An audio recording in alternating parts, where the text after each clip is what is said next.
Aujourd'hui, je voulais vous remercier déjà pour les messages que vous m'avez envoyés par rapport à la semaine dernière, par rapport à ma première vidéo du coup, qui s'intitulait la présentation de mon projet, donc le projet Capture. Si au passage tu l'as pas vu, n'hésite pas à aller ici, à regarder la vidéo en entier et ensuite revenir pour voir cette vidéo.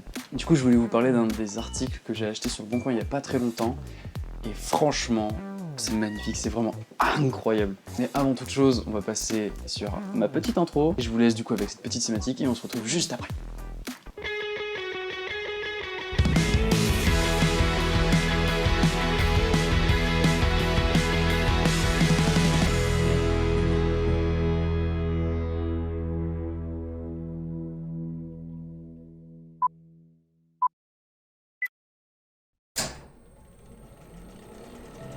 Aujourd'hui, nous allons voyager dans le temps et vous remettre dans le contexte pour découvrir ma petite acquisition.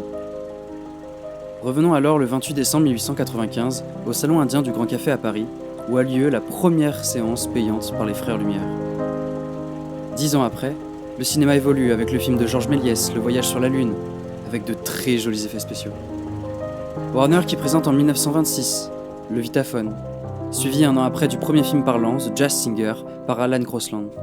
L'arrivée des couleurs avec Flower and Trees en 1932, poursuivi quelques temps après de Buona de Ville, début de la 3D en 1952.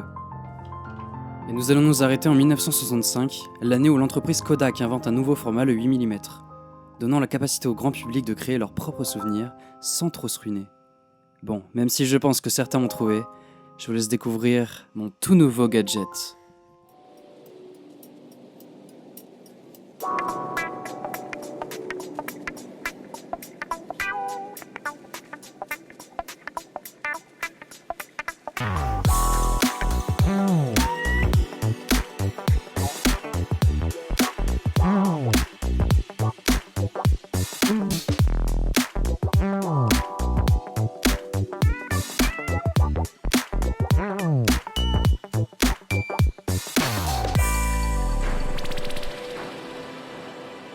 Alors du coup j'ai acheté cette petite beauté sur le Bon Coin sur un gros coup de tête. Je devais acheter des objectifs argentiques et au final le mec vendait ça aussi, du coup j'étais obligé de le prendre et donc j'ai vraiment craqué.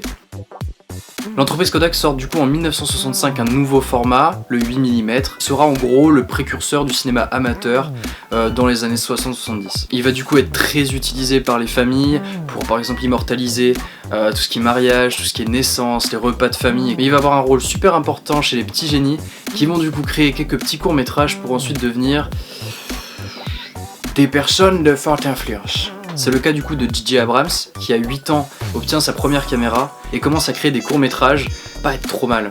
Il rend du coup hommage à la Super 8 en nommant un de ses films du coup Super 8 qui au passage est un film vraiment stylé et je vous conseille de le regarder.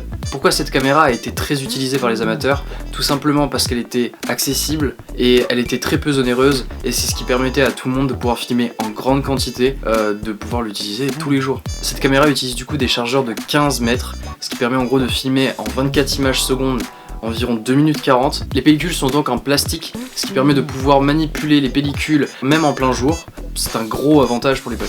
De nos jours, les caméras sont très peu coûteuses et c'est un très bel objet de collection. Et pour ceux qui n'ont pas peur de se ruiner, ça donne un rendu vachement rétro avec un grain très particulier et rien que pour ça, ça vaut le coup. Mais par contre, il faudra compter entre 30 et 40 € pour acheter la pellicule. Et pour le développement et la numérisation, on compte en centaines d'euros. Et faut pas être pressé par le temps. Du coup j'espère que cette vidéo vous a plu, n'hésitez pas à lâcher un like, à commenter ou à partager ou à me suivre sur Instagram pour voir l'avancée de mes projets, de voir toutes mes stories, mes sondages, etc. Et je vous dis à la prochaine vidéo et surtout n'oubliez pas de créer.